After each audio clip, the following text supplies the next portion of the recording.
This is part 3 of Father's Day 2019, and we will get through with this tonight, one way or the other. I told you Sunday when I started this that I didn't think that we were going to get through with all of it that day, so you could probably know for sure that it wasn't going to happen, and we didn't get through Tuesday either, so here's Thursday. And I'm going to put it on the board in a moment. But first of all, I have a couple of short paragraphs here that may answer some questions that might be lingering in your mind.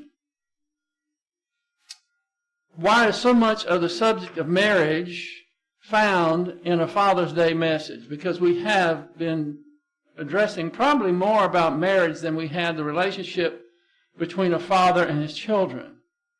The answer is because a husband, if a husband is a bully, or if he is dominated by his wife, his children will know it and won't respect him. They will do everything they can to show their disrespect and contempt for him. In other words, you can't be a good father if you're not a good husband. And being a good husband is not easy, but neither is being a good wife. It's not all that complicated, but it's not easy. God made marriage exceedingly simple by putting the husband in charge, requiring him to lead in love and his wife to respect his authority. That's simple, isn't it? I mean, there's nothing that is complicated about that. Can you imagine what it would be if he did not appoint the husband as the head of the house? Or even if he appointed the wife the head of the house? How discombobulated would things be? That's not a barb at women. It's just that God, in his design, has designed women to support and help the man, and the man to be the leader. And when it gets out of kilter, everyone suffers. And that's something that's not addressed too much these days. I told you, I think it was Sunday, or it might have been Tuesday, that a pastor of one of the largest churches in the country said that, this was when he was teaching, I don't know what he was teaching about, but he said that there's no such thing as 51% of the stock in marriage, that no one has 51% of the stock. And how that can be said by someone who knows the Bible is perplexing to me. I don't know how it could happen. It's the same as saying that marriage is 50-50. I would assume that probably most people, especially these days, that you would ask who's in charge of marriage. I think if you went door to door, or if you had a poll taken, most of them would say no one that's 50-50. There's nothing 50-50 on this planet, anywhere. And God has made it simple because the man is to lead and assert his authority in love, and the woman is to respond to that leadership with respect and obedience. Now, just what I've said so far, just in this first little introduction to part 3, is enough to set people's teeth on edge. Because we live in a society that this would be an abomination. It would set people off. They would get angry. Some would even get violent. And yet, it's very clear that this is God's Word. And when the husband is loving his wife as Christ loved the church, and when the wife is submitting to her husband as the church submits to Christ, then you have a family that is not dysfunctional. It's structured correctly. And one reason that I'm giving this, even though I know that most of y'all know just about everything that I'm going to be covering, it's always refreshing and edifying to hear it again, But it's not necessarily so much for you, even though it does apply to all of us who are married, but to those who are not married and to those who are probably aren't planning to get married. It's still important for you to inculcate this so that you can dispense it to others, because you know people who are probably at some point going to get married. For young people, they desperately need to hear this. They won't hear it anywhere else, probably. And so that's setting the stage for where we're going to pick up our study this evening, and it's going to be on point D. I guess I'll just show you this. I won't go over it because we have a lot to cover tonight.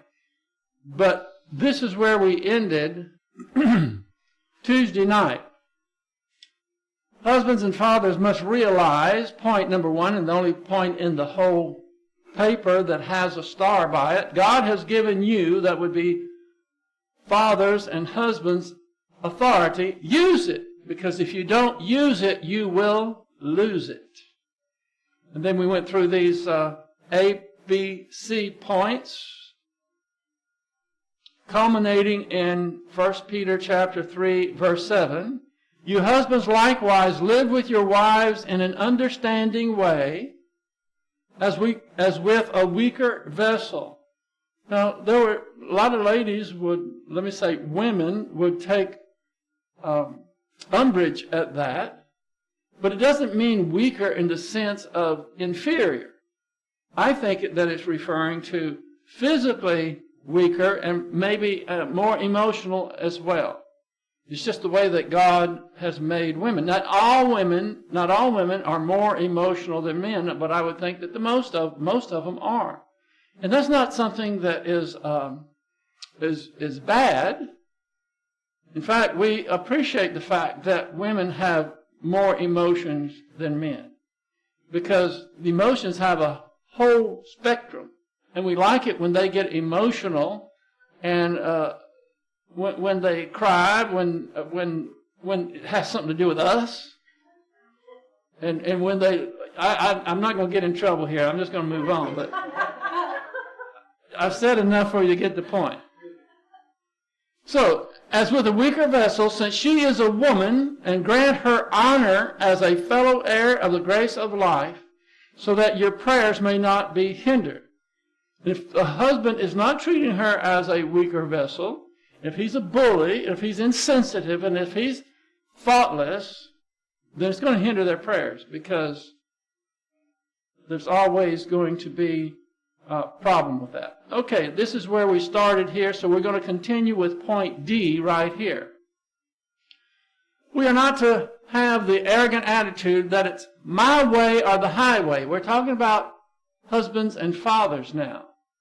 If we do, then God will deal with us.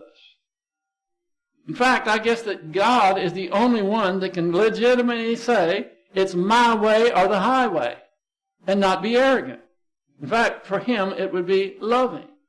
But for husbands, they are to do everything in love. In fact, all of us are. Every Christian, every believer, whatever you do, if it's not in love, then it is either human good or else it could be sin. Point E, stay objective and do not get angry. That's what I say. I don't know how many guys I've counseled throughout the years, but that's one of the points that I just drill home. Because a lot of them didn't know that God holds them responsible for the well-being of the family, and he has appointed them as the leader of the home, that he has authority, and he is to use that authority in love, in the administration of the affairs of his family. But I always have to say this. You ruin it all whenever you get angry, because people don't respect someone who has lost their temper. You are to be mature. You are to be a man, not a boy, in your thinking. And so that's the number one thing for husbands and fathers to keep in mind whenever there are exigencies of this life that seem to develop that can create anger in your soul. You have to be objective, Because you can't be fair and objective if you're angry, can you? So stay objective and do not get angry. The hallmark of a good leader is objectivity. Keep an open mind and listen to your wife and children. Just because you're the boss doesn't mean that you know it all. And if you think that you do, then you are a what? Know-it-all. We don't know it all. We cannot see the world through their eyes, especially through the female's eyes. And they have perspectives that never even enter into our minds. So we need to hear that, heed that, take note of it. And whenever your wife or even your children have a better idea than you do, go with it. Don't try to preen and strut about as if you're something that is never wrong or that you don't need advice. We all need good advice. Okay, point number 2. Stop whining, complaining, and blaming others when things are not as they should be. Take responsibility for it and make necessary changes. I guess there isn't a husband or a father around that is not guilty of that. We just tend to do that. When things are not going smoothly, we want to blame the people that we think are causing the trouble, when we should be looking in the mirror. Because there is going to be troubles, there are going to be rough spots, but when there is, that's time for us to take charge and find out what the issue is and then address it, but not in an overbearing, odious way. We are to just listen, consider everything that is happening that is not going according to the way God would have it, and then we make necessary changes. Now, I'm sure there are people who would be hearing this maybe online, or maybe they'll go to YouTube and they'll be able to access sometime, and they say, yeah, at last, take responsibility and make necessary changes. They're going to say, that's not even realistic. Not at my home. Not at my house. You see that things can be out of kilter for so long, and the wife can have been in charge for so long, that you're talking about a tectonic change when you start changing the status quo.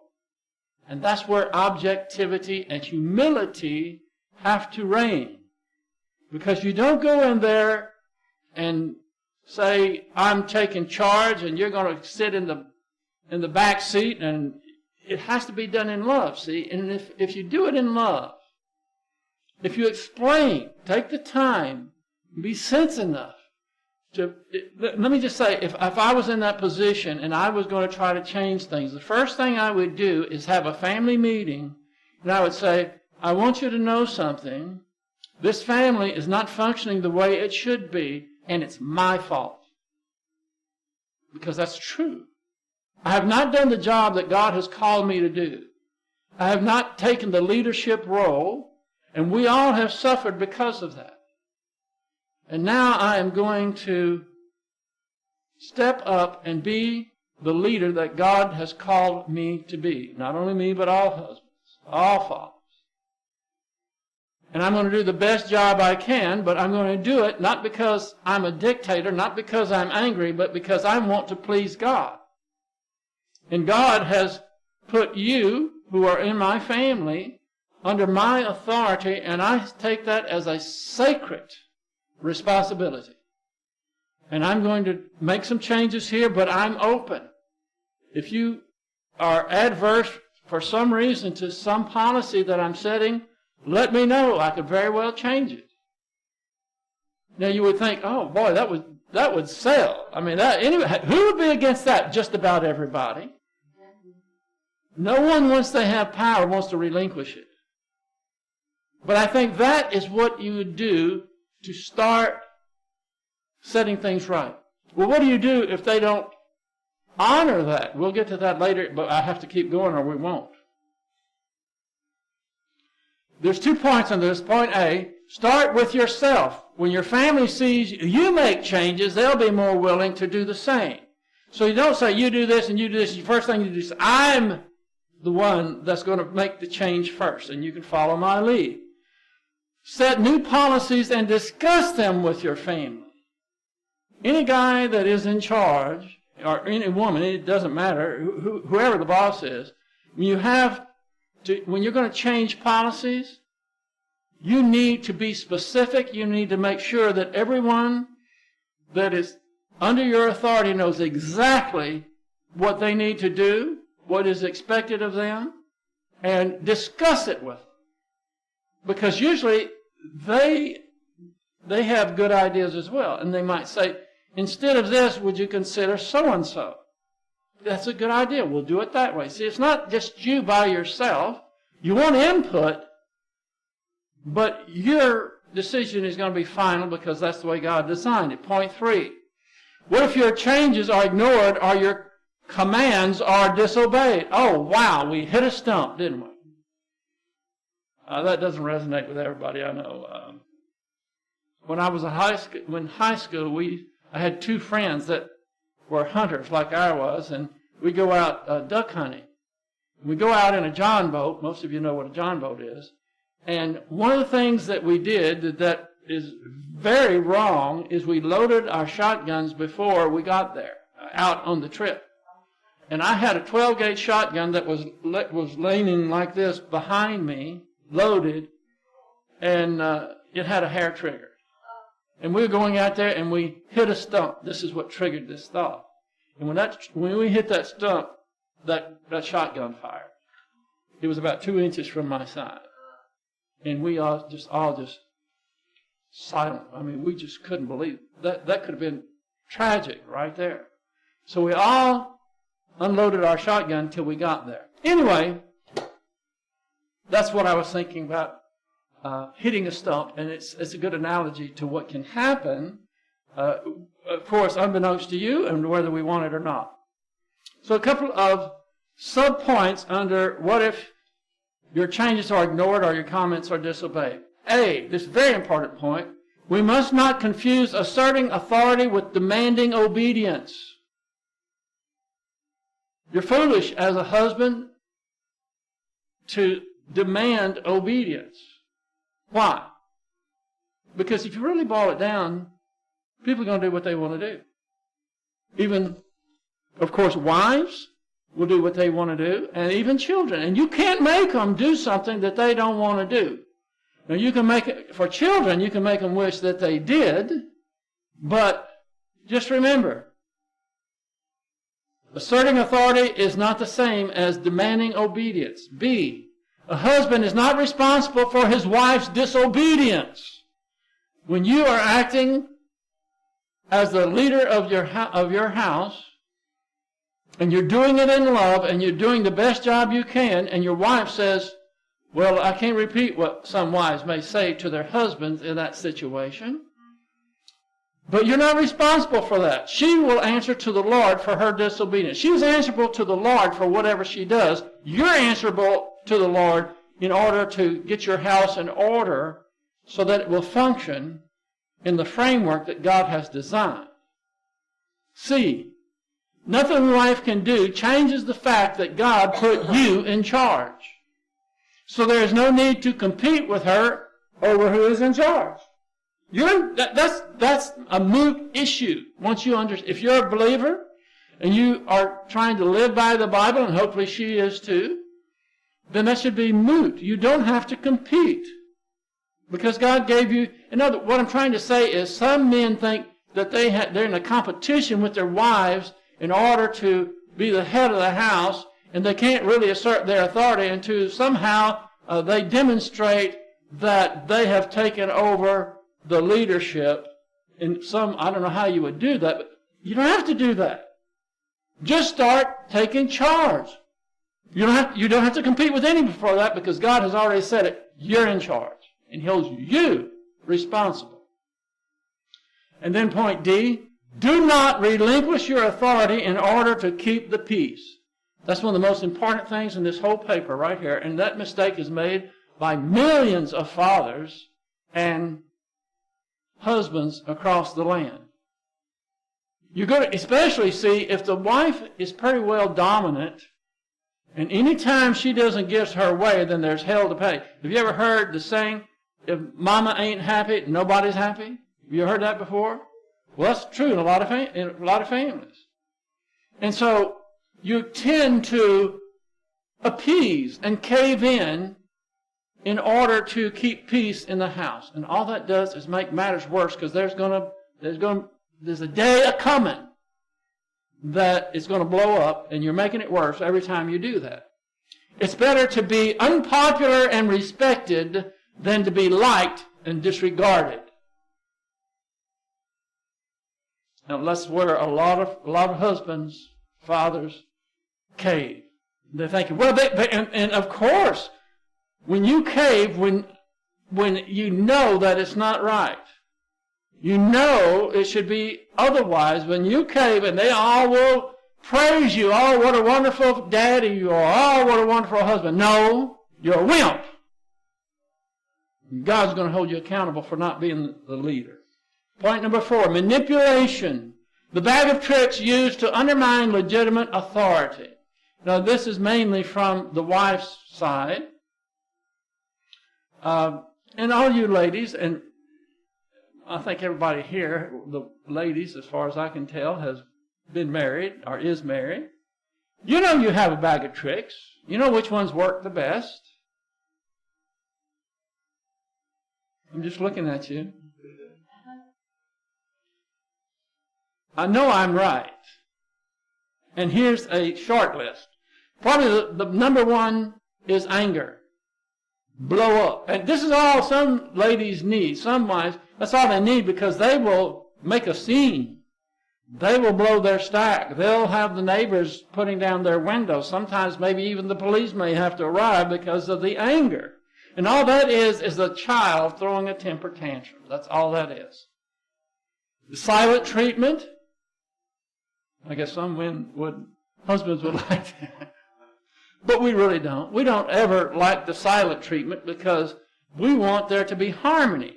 And just remember this, the silent treatment never works, because you can never settle things without talking. You have to discuss them. And whenever a couple stops talking, they're in big time trouble. You have to discuss it. The wife will use that as a way to get her way, and it's dastardly. See, withholding sex.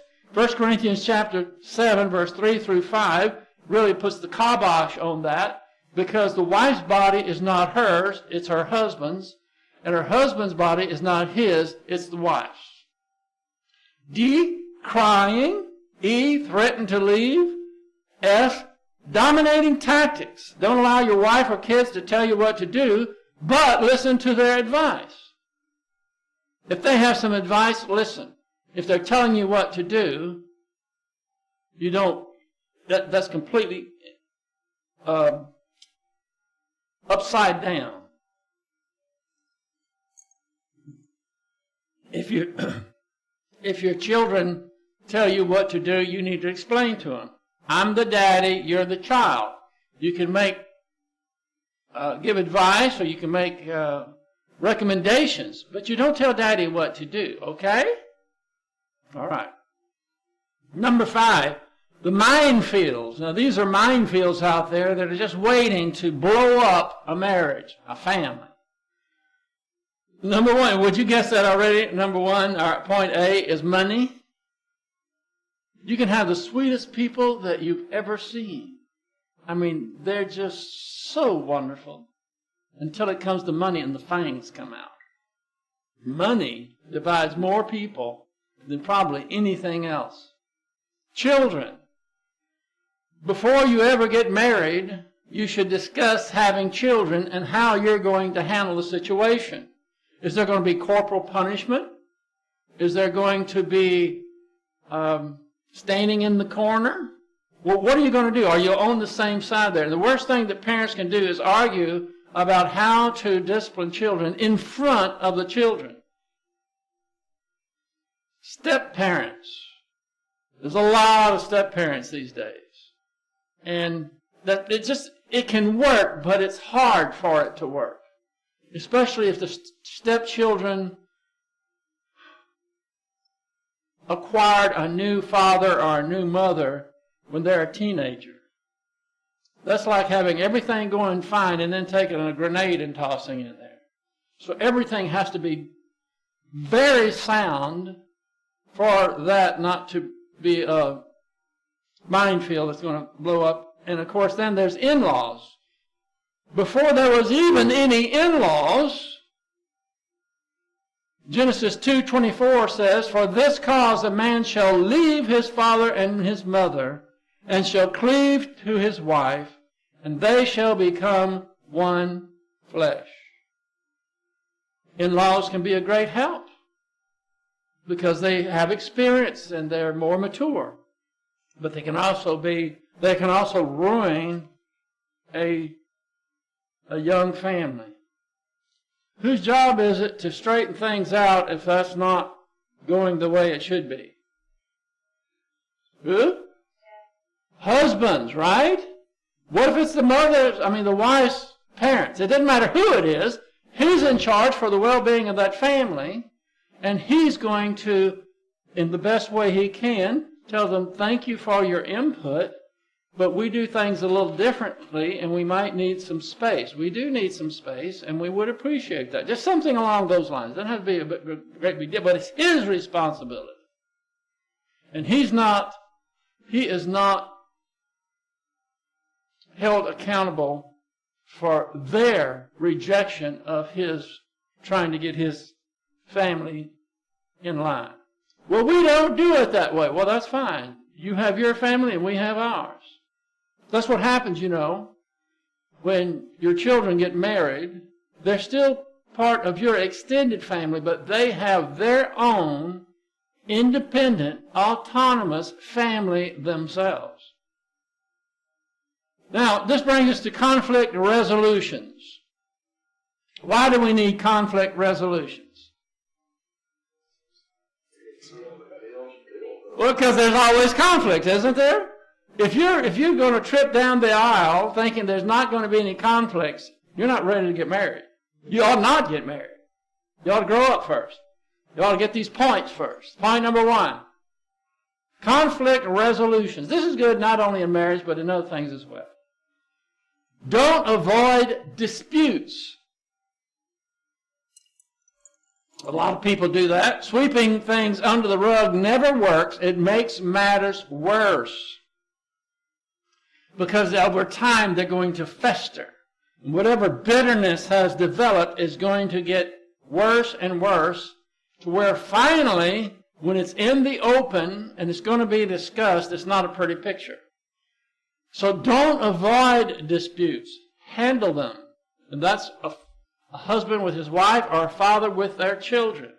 And you should know your family so well that they don't have to say anything. You know when something's wrong. They're not acting the normal way that they do, and so you go to them as the father, as the leader, and you're going to try to assess what is the problem, see if you could help, whatever. But just don't ignore it because it doesn't go away.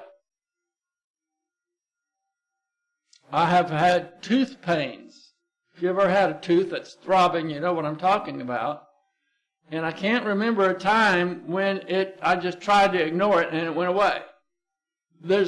I guess it happens sometimes if you put some kind of remedial type of, I think clove is good for a toothache and will help help with the pain. But if you ignore it, finally you're going to be in a big hurry going to the dentist. I know what that's like.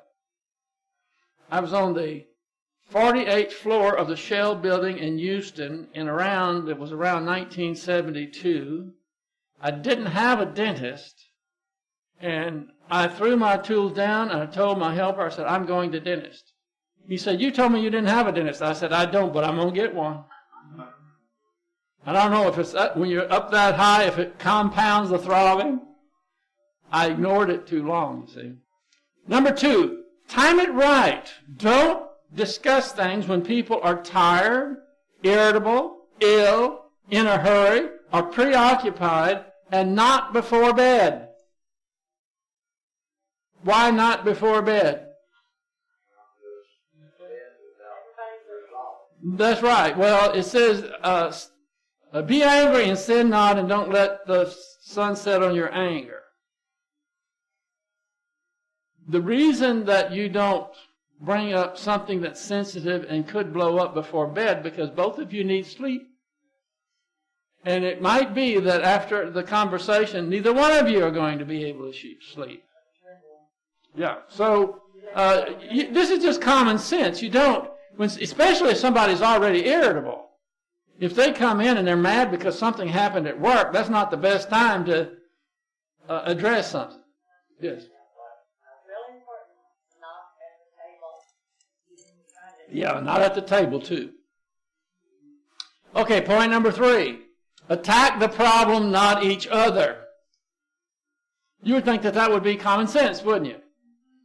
But see, if you sweep it under the table and you're not timing it right, you're more apt to attack each other. The goal is not, listen to this, very important. The goal is not to place blame, but to find a solution to the problem. You attack the problem, not each other. We'll get to the blame. Blame is the next one. So, keep that in mind. You can be angry because the other person has done things that are not fair, that's not right, whatever it may be, and so you're angry. The best thing to do is to go to the Lord with your anger. Be sure that you're focusing on your objectivity and that you're going to talk about the problem. You're not going to talk about the other person. That's the way to solve it. Number 4, forget about who's to blame.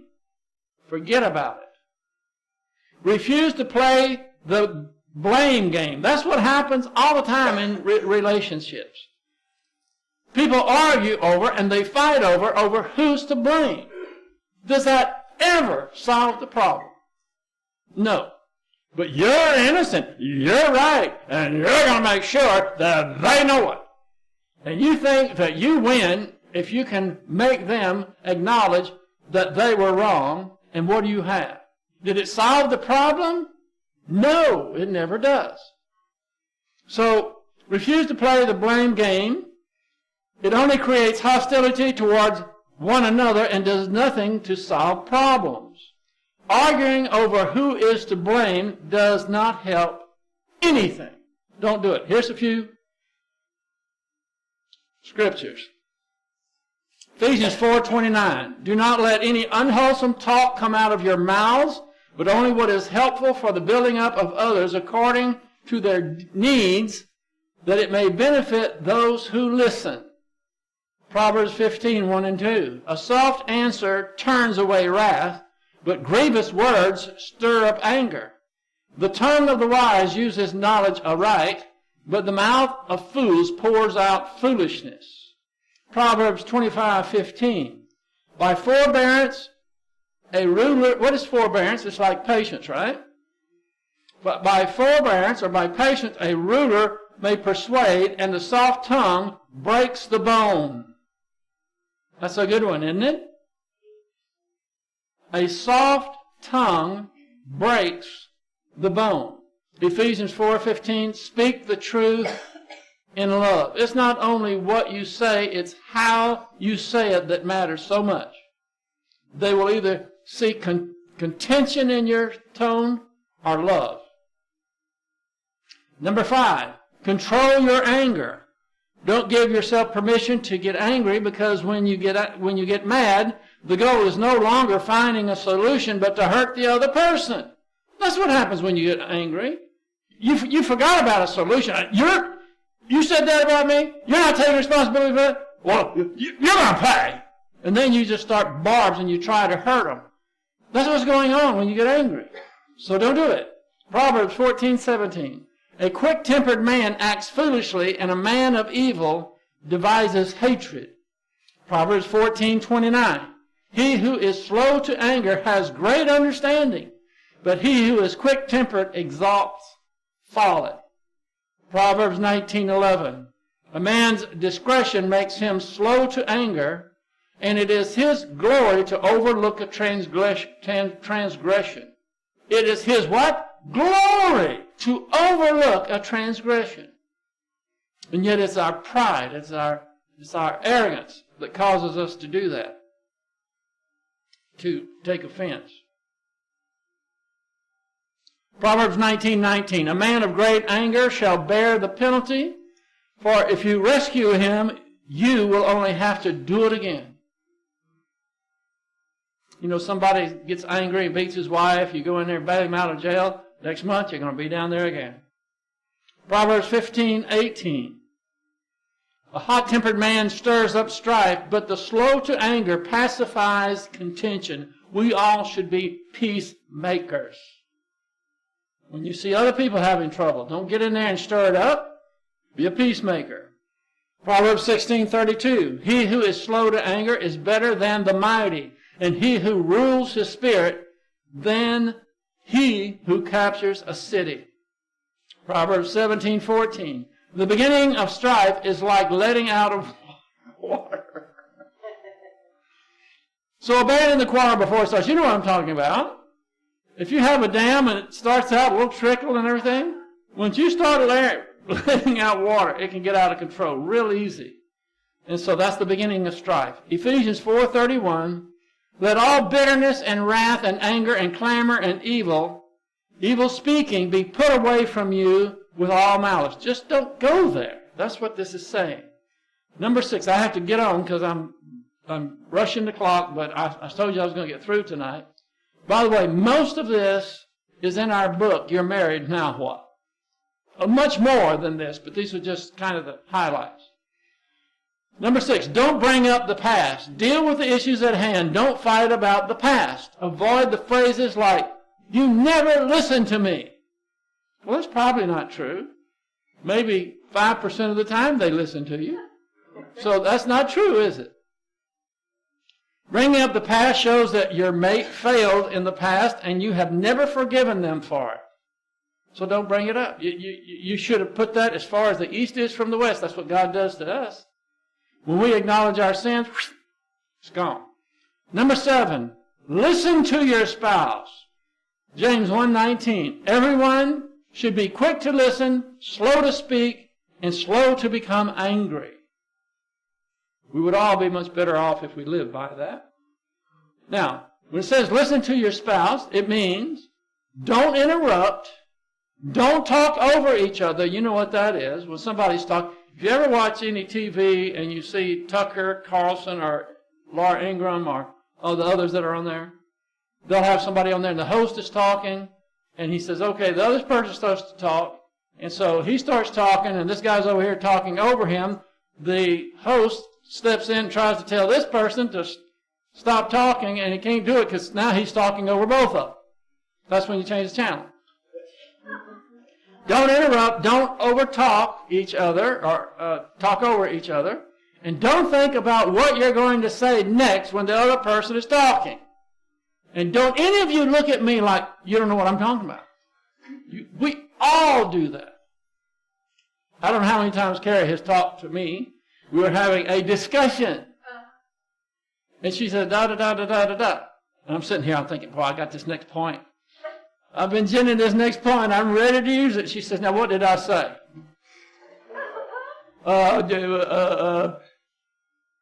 Number 8. Compromise, yes. Appeasement, no. Here's the difference. Compromise can be a good thing, but not appeasement. Appeasement is usually when one makes sacrifices in order to keep the peace or to avoid a confrontation. You speak the truth in love no matter what the consequences may be. You don't appease because you're afraid that they get angry, they're going to leave, they're going to raise hell, they're going to do all these other things. You just speak the truth in love, and you're not responsible for all that other business. And point number 9, forgive. Implacability kills relationships and is contrary to God's command for us to forgive others as He has forgiven us.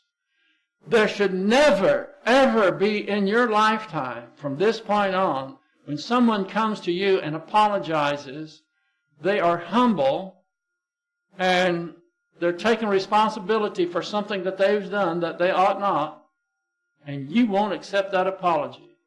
When you do that, you are in heap big trouble, because God forgives you, and we are to forgive them.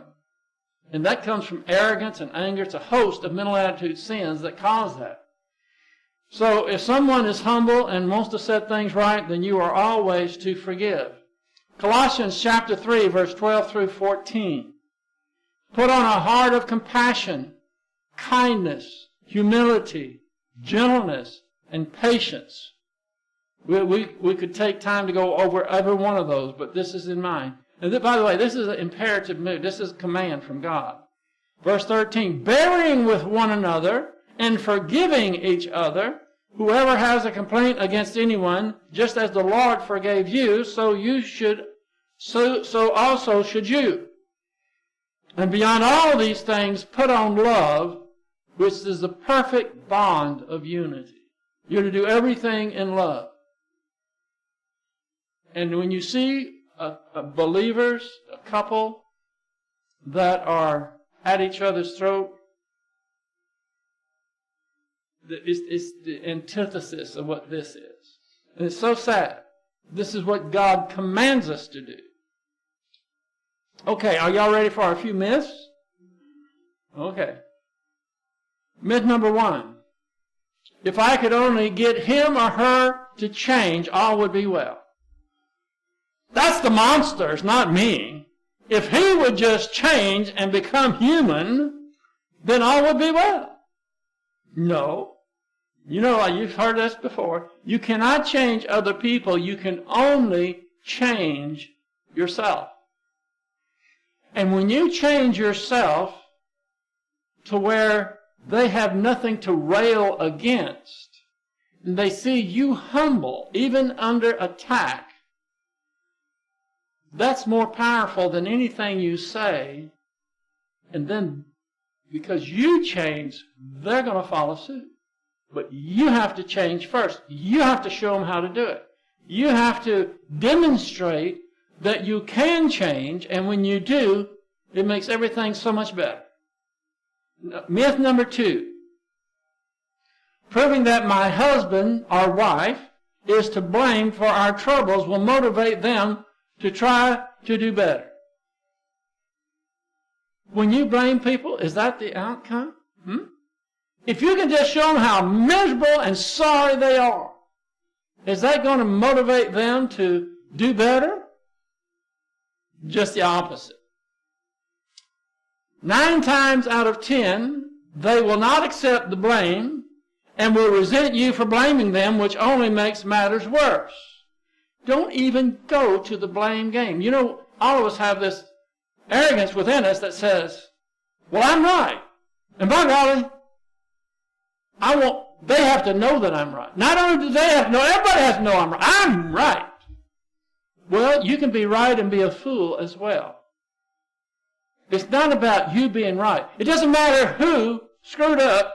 What matters is that you attack the problem and come to a solution.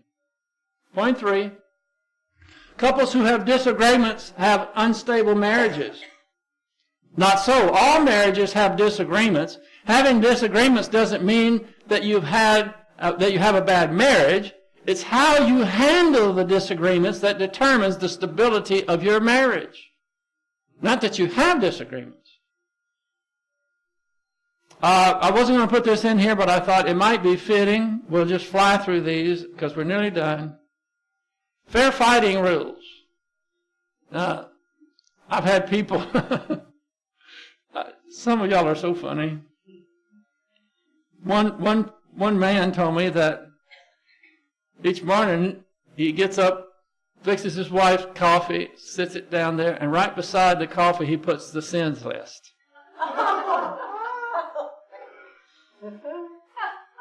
I told one couple I was counseling, and I said, you ought to take these fair fighting rules and put them on the refrigerator. And they did. It's a good idea. Okay, let's run through these quickly. Number 1, no hitting, pushing, scratching, biting, or spitting. Now, I know y'all are all above that. But you can get so mad that you just slobber right on there, you can lose it. Number 2, no name calling, screaming, or yelling. Because sometimes you call a person a name, a bad name. And that's the only thing they hear. They don't hear anything after that. Number 3, don't interrupt. Listen to what the other one is saying. It's hard to listen to someone when they're trying to say, you're a louse. You're to blame. You're a horrible person. You're wretched, and you're messy, and you're sloppy, and whatever it is. Let them get it out. Let them vent. Just let them do it. And listen to what they're saying. Probably some of it, if not all of it, is true. Number 4, do not bring up the past. Deal with the issue at hand. The reason people do that is they run out of an argument. They have nothing more to say to add to the conversation about addressing the problem now, but they want you to hurt, so they go back and dredge something up out of the past in order to pin it on you, because that's all they have left. And of course that means they didn't forget it, and they didn't forgive it probably, so don't do it. It doesn't do anything to advance the solution. Don't use phrases like you always or you never. Number 6, fight in private. Do not get others involved. Worst thing that you can do is be out with several couples and you're having a lot of fun, and then one couple over here goes to war. And the whole thing just crashes. The morale is gone. It's just, don't do it. Everybody will appreciate that. State what you want, not what you don't like. That's a big one. You have to put some thought in that. Of course you know what you don't like, and that's what you can't wait to tell them. But that doesn't advance the solution. Tell them what you want. You can work with that. Instead of saying, if you're a wife and you're married to a sloppy, messy guy, instead of saying, I got so tired of your socks all over the place, your shirts, you don't hang up anything, you're the sloppiest person I've ever seen. What does that do? Doesn't it, if you said, if I have a rack for you to put your socks on in each room, then I can go around and collect them all and not have to pick them off the floor. That'd be a good idea, wouldn't it? Something, I don't know, I just come off the top of my head, but wouldn't that be, it advances the problem. I'm sorry, that's,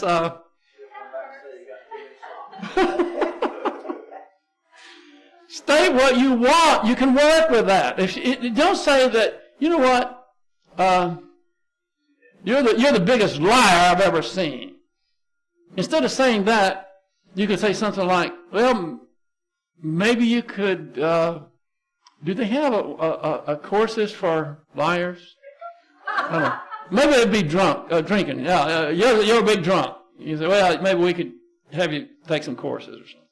Point number 8. Call a temporary timeout to cool off if necessary. If it starts getting too hot, just back away and say, wait. This is getting kind of out of hand. Why don't we just talk about this, maybe an hour or two later, or at your convenience. We need to talk about it, but let's cool off and we'll come back, okay? That's a good idea. And what if the other person says, no, I want to do it now? Well, I'm sorry, I'm too hot. I have to cool off. You can be one-sided. Number 9, having the last word and stomping off is not allowed for either one. That's surrender, and it won't help the situation. Especially, I can't say that. I was thinking about something, especially having the last word. Oh, you feel real good. And and then you turn around and walk off. Oh, boy, aren't you something? You must have won the argument. You had the hope. No, that's a coward. Don't do it. However, if the other person has lost control and is in your face, it's okay to turn and walk away. And not only okay, that's what we have to do. Let them argue with themselves and try that. Number 10, come to a conclusion. Compromise, agree to disagree, or if necessary, set another time to discuss it, but don't let it go on and on and on and on. Come to some kind of conclusion. Those are some of the examples of how you can do it. If you're not making progress, shut it down, set another date, and you'll try again. Note, these rules are intended to keep the lines of communication flowing when there are disagreements, and there will be disagreements. The fight is not about who will win the argument, because it shouldn't be an I win, you lose situation. It's about finding the best way to resolve the matter. The husband's decision in the matter is final. Once his decision is made, it's over. No more discussion, no arguing, and no pouting. The Lord will hold him responsible for the decision he makes and hold the wife responsible to abide by it. That's the synopsis of it. And if we understand that when we have disagreements, it's just not two folks. It's not just a husband and a wife that are engaged. The Lord should be in it as well. And if he is, then the Lord is going to help the husband to be objective, be loving in what he does, and not be manipulated, but take the responsibility, make the decision, and that's the course they will set. And he will help the wife to submit to his leadership, and she will be blessed. No matter what the decision may be, whether she agrees or not. This is what girls, ladies, young women, whatever, women of any age, they need to understand.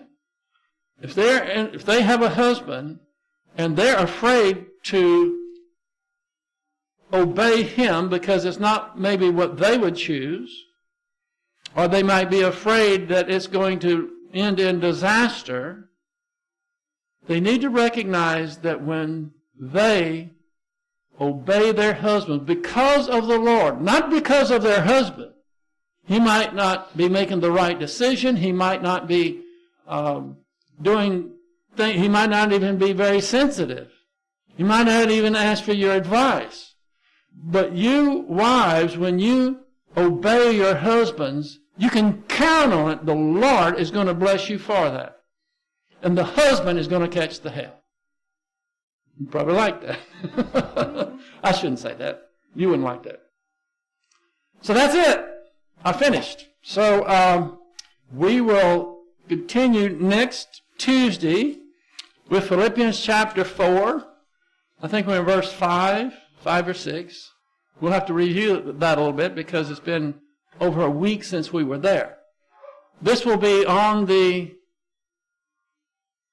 our website soon, and we will send out these notes. We'll send out all the notes. Part 1, Part 2, Part 3, all will be in one document. We'll email them to you because I don't know, we're not at a place where we can get the specials on the website yet, but we will email them to you. You'll have the notes, and hopefully the video will be online under the YouTubes, but it's going to be under specials. Oh, one other thing. Did y'all get the email that had the mechanics of applying doctrine and the list on there? Was it hyperlinked where you could click on it and it'll take you to whatever lesson it is? Don't know? Is it? Oh, okay. Yeah, okay. Well, if it's not, let me know, and I'll send out another one, make sure, because what's nice, I think there's, how many was there, 93, 98 lessons, quite a few lessons.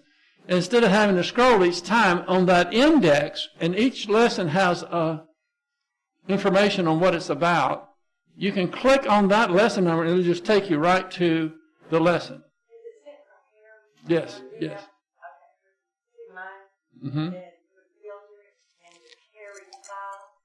there's nothing that tells me that there's anything new there, and I have to keep remembering to check the left side of my Well, if you have trouble, contact us and let us know when we'll see that you do it. Because it's really great because it has all the mental attitude sins, because that's the driver of all the, of course, the overt and sins of the tongue, and how to handle them, the scriptures that deal with them. So, okay, let's close. Father, we thank you that you have designed marriage as the greatest relationship on earth apart from you. And there are few that realize that. And we pray that you will help this message to get out to those who have never heard this before, and that they will do their best to follow this and ask you for help to follow it, and that it may change marriages, which change families. And that's what this nation is really all about, is families, which are under great attack today. So we thank you for this and pray it in Jesus' name. Amen.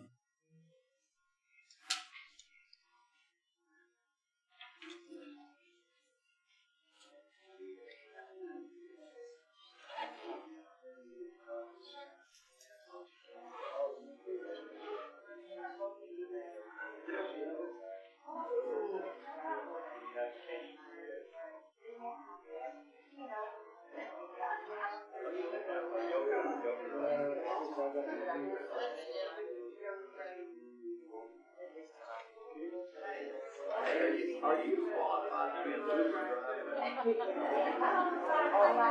a